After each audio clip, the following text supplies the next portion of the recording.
ভাই এটা কত নিছে ভাই? জোড়া 2,65,000। দেখো দেখতে পাচ্ছেন গাবতলী গরুর হাট থেকে জোড়া গরু 2,65,000।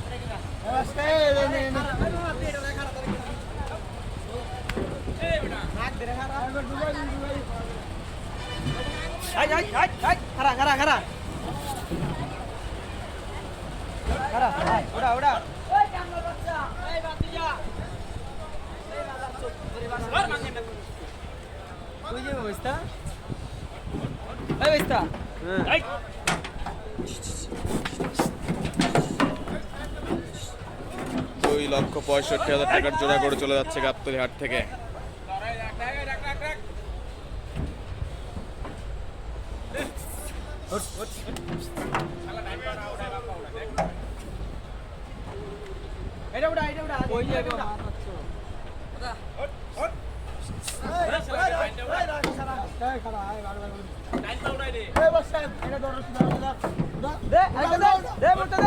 মাশাআল্লাহ চলে গেল।